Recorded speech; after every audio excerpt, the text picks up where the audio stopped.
Africa to it. Yes, exactly. Otherwise, we could just do that in another country. Yeah, definitely. Yeah. Okay. Now, on a personal note, very personal note, you already mentioned your girlfriend, and she's here with us. Very beautiful. So I was just gonna ask you about your love life. Where did you meet your girlfriend? Okay, so I went to Italy and for a commercial, and I met her there on the dance floor. Actually, I met her brother first because Cesare Catar, who's he's quite famous in Italy now. He does Shakespeare and he does a lot of talks for young students. He's also a teacher. And then I saw her. You know, he was like, "Oh, that's my sister over there." So I saw her across the dance floor, and I went over, and she was learning English, so she was then my English teacher for a little bit, and teaching me a bit of Italian. And then from there I just stayed. I didn't want to go back to the UK, and I ended up staying in Italy. Why? Because it's very similar to Zimbabwe, where we live. Yeah, there's a little place in the countryside. If everyone thinks of Italy, they think of Rome, and they think of, you know, these all these architectural buildings. But we live on a little farm, you know, 10 minutes from the ocean. She lives right by the sea, and for us, driving through all the potholes to get to our farm is a part of. I said to her, this is very much similar to Africa, and living on a farm, and we had chickens and all that stuff. So, and she loves it, and she's been very supportive with me over the last 3 years, because being in Germany and working there is tough on our relationship. But she's very supportive, and she's a big fan of Game of Thrones as well. Yeah, she has to be. She has to be. Oh, that's very beautiful. You didn't tell us your age though. Ooh, 34. 34. Okay, so why did you give us that reaction? Because I didn't shave this morning. It's a bit revealing over here. Oh wow, that's beautiful. So today you didn't come alone. You've been talking about Tino a lot. Yes. I'm sure people are wondering who's this Tino character. You came with Tino. Hi Tino. Hi. He's been referring to you quite a lot. So yeah, we want to hear from you. Just you are the founder of Comics Post. Yeah, co-founder with Co-founder of Comics Post. And you own your own company. Could you just tell us about yourself? I guess I'll start from same place Chano did. High school, went to Peterhouse, and by then I guess the art bug had already caught me, and we're just focus. I guess that was probably the class I enjoyed the most. It's where I was most free, and definitely a lot of healthy competition, which is always good, but we're seeking an outlet for the type of art I wanted to do.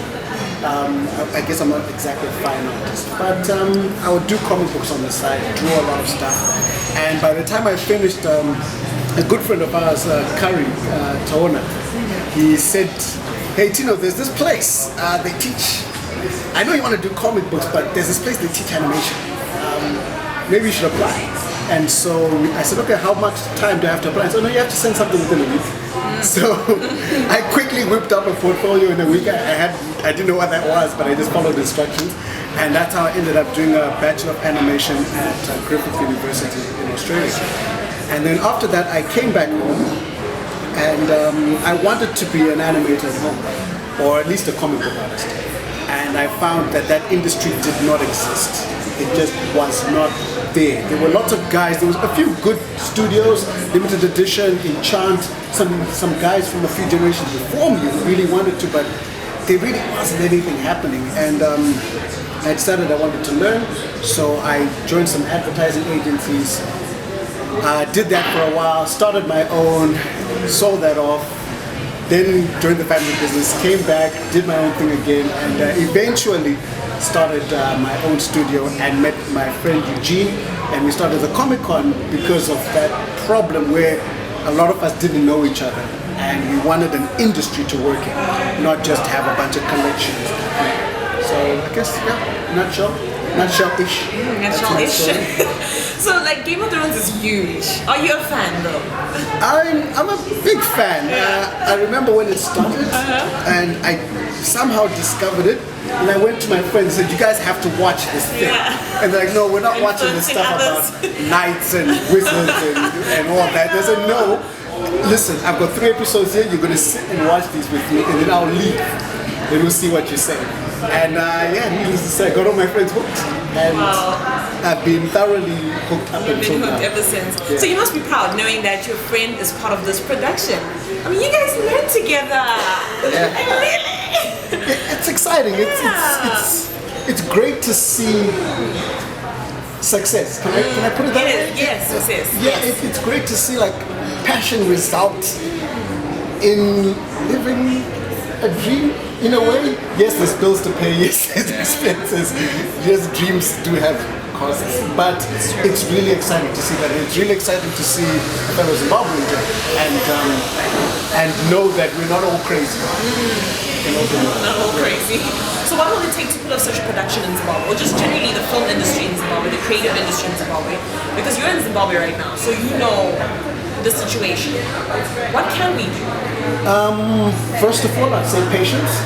We often get the question, wow, you do this, when are you going to make this an animation? When are you going to make this a film?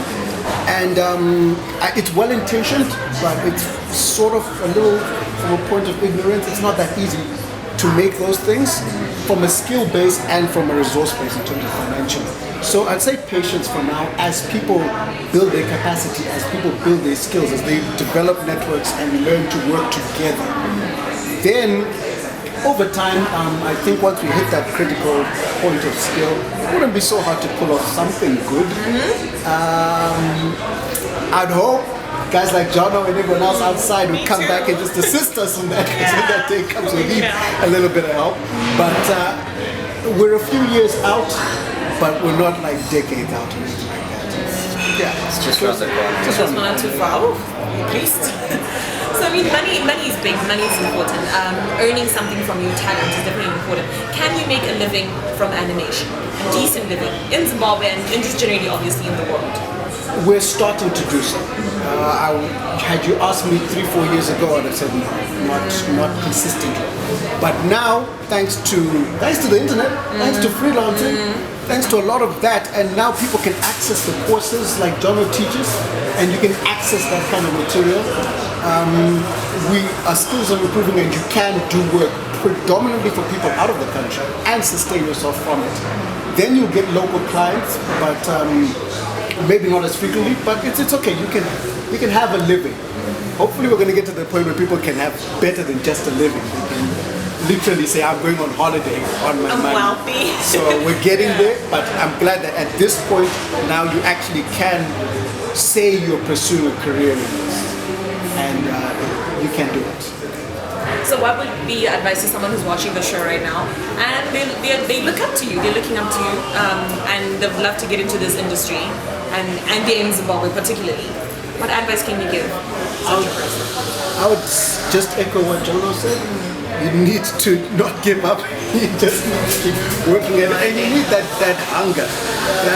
That I don't think Zimbabweans have a problem with that. You need to have that passion, that desire, that like, I must have it, and that'll just keep leading you down the same path. Don't look at your surroundings and think that they define where you're going to get to. I like that. I'm gonna keep that one. I like that too. Amen. So I think that's it. Just keep focused on where you want to get to, and don't worry about that. Amen. Again. So we want to keep in touch with you, Tino. What are your social media handles? You can find me on ink_glare. Yeah, those are contradictory. And you can find me on Tinodiwe Zamemakoni on Facebook and every other social media. But more importantly, you can find me on Comexposed. Comexposed.com, Comexposed on Facebook, Comexposed on Twitter, Comexposed on Instagram. You just find me on all of those, and hopefully attend one of our events. Yeah, did you talk about the event you have in October? No, in October on the 14th, we've got the Comexposed Convention, which is the Zimbabwe Digital Arts Convention, where we pull together everyone in this whole industry, from the guys who make the merchandise, the clothing, all the way to the guys doing the VFX and the films and the storyboards and the industry, everything. And it's a great place to meet people in the industry. So that'll be happening just around the corner in October at Jamtree. And all day. All day. Wow. Thank you very much, Tino, and thank you for coming with your best friend with us on set here today. And for you, Jonathan, what advice would you give to someone who's watching, who's looking to be like you one day or to get into this industry? I bought a lot of posters back to sign for guys that are asking for autographs. And I always when we were at school at Peterhouse, a friend of ours, we won't say the name, but his father gave us a quotation to leave with. When on our leavers night, he gave us a quotation and he said, surround yourselves only with the best. And the better they are, the better you will become.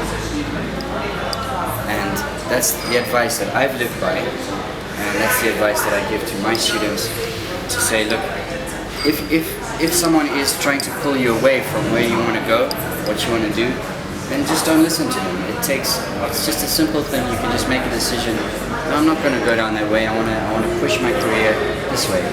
And don't let parents influence you. Don't let anyone else influence how you want to become an artist or how creative you want to get. Don't let anyone squish you from what you want to achieve. And that's, for me, what my mom always said as well.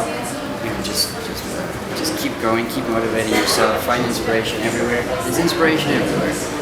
And it's important, again, never to give up. And if you're watching this and you're struggling financially, just come over, meet the guys. There's a lot of other people that might dress nicely, but they're also struggling. I struggle. Everyone struggles financially.